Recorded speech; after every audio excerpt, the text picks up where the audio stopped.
जय माता दी। प्रिय मित्रों, कैसे हैं आप लोग? उम्मीद करता हूं आप सभी लोग स्वस्थ और प्रसन्न होंगे। मैं प्रभात चंद्र दीक्षित अपने यूट्यूब चैनल ज्ञान की किरण में आप सभी मित्रों का स्वागत करता हूं। आप लोगों से अनुरोध करता हूं कि हमारे चैनल को सब्सक्राइब करें और अपने दोस्तों के साथ इस चैनल को शेयर करें, क्योंकि ये चैनल आपको ज्योतिष से संबंधी हर छोटी और बड़ी जानकारी को उपलब्ध कराएगा। हमारे इस चैनल पर हर योग हर दुर्योग की विस्तार से चर्चा होगी। ऐसा कोई भी योग जो ज्योतिष से संबंध रखता हो छूटने वाला नहीं है। और ये चैनल आपको ज्योतिष संबंधी हर प्रकार के ज्ञान को प्रदान करने वाला और आपके ज्ञान में निरंतर वृद्धि को प्रदान करने वाला। आइए बहुत ही बढ़िया सब्जेक्ट पर आज बात करने वाले हैं कि व्यक्ति की नवांश कुंडली से, जातक की नवांश कुंडली से पत्नी के स्वभाव के बारे में, उसके चारित्रिक दोष के बारे में, उसके धर्म के बारे में कैसे जानकारी प्राप्त की जा सकती है, यही हमारा सब्जेक्ट है। आइए देखिए, सबसे पहले यहाँ पर लगन कुंडली का निर्माण किया है। नंबर 1 लिखा इसलिए मेष लगन, नंबर 2 लिखा होता है वृषभ लगन, नंबर 3 लिखा होता है मिथुन लगन। इस प्रकार से आपको समझना, अपनी कुंडली खोलिए और ये नवमांश कुंडली का निर्माण किया। यहाँ भी नंबर 1 की कुंडली बनाई है। नंबर 1 लिखा इसलिए मेष लगन, नंबर 2 लिखा होता है वृषभ लगन, नंबर 3 लिखा होता है मिथुन लगन। इस प्रकार से आपको अपनी कुंडली देख के समझना है। अब देखिए, ये नवांश कुंडली का जो लगन है ये बड़ा महत्वपूर्ण स्थान रखता है। लगन मीन्स शरीर, लगन मीन्स मान सम्मान, लगन मीन्स धर्म, लगन मीन्स इंसान का व्यक्तित्व, इंसान कैसा है। तो नहीं, आपकी पत्नी कैसी है, यहाँ लगन से ही आपको सब कुछ पता होगा। अगर मान लीजिए लगन का स्वामी चतुर्थ स्थान में बैठा है, अच्छी स्थिति में, शुभ ग्रहों के द्वारा, दृष्टि के द्वारा देखा जा रहा है, तो ऐसी आपकी पत्नी धार्मिक, पूजा पाठ करने वाली और आपके साथ सहयोग करने वाली होती है और हर काम में आपकी सपोर्ट करने वाली, और उसकी मानसिक स्थिति बहुत ही ज्यादा मजबूत होती है।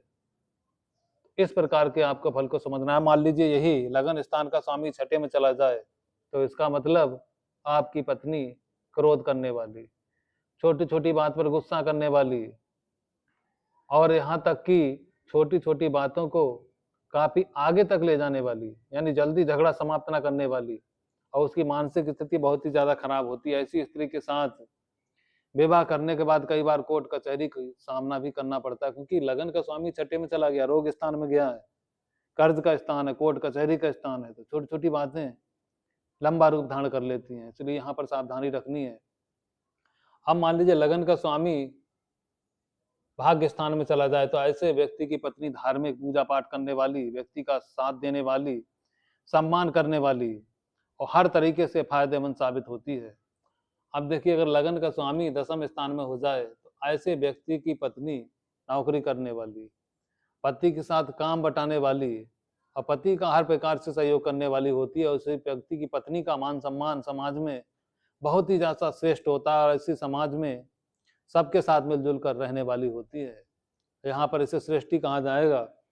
अगर मान लीजिए नवांश कुंडली की लगन का स्वामी पंचम स्थान में हो जाए, तो ऐसे व्यक्ति की पत्नी बहुत ही ज्यादा भाग्यशाली, धार्मिक एवं उच्च प्रकार की संतानों को उत्पन्न करने वाली, यानी ऐसी पत्नी की संतान बहुत ही ज्यादा श्रेष्ठ और पति पत्नी दोनों का नाम रोशन करने वाली होती है।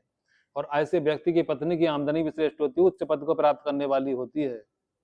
अब मान लीजिए ही नवम स्थान का स्वामी अष्टम में चला जाए, तो ऐसे व्यक्ति की पत्नी कलेश करने वाली, रोगिणी यानी रोग को प्राप्त करने वाली और परिवार में कलह का वातावरण बनाने वाली होती है।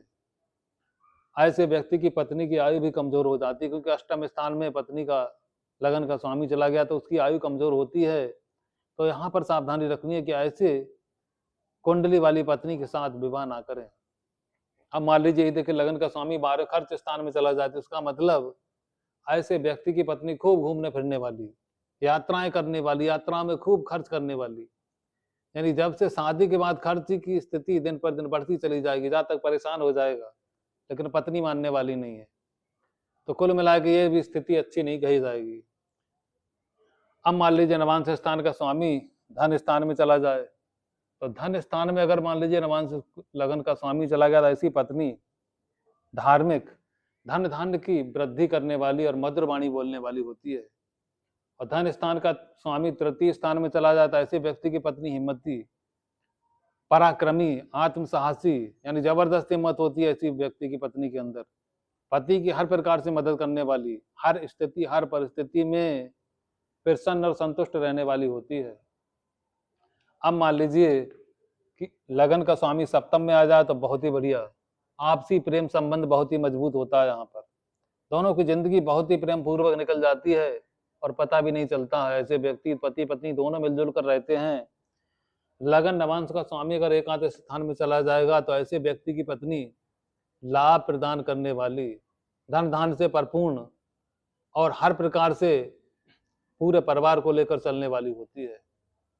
इस प्रकार से हमने आपको नवांश कुंडली की लगन से पत्नी के बारे में क्या क्या विचार किया जाता हमने बताने का प्रयास किया। अगले वीडियो में बहुत ही जल्दी आपसे मिलते हैं। जय माता।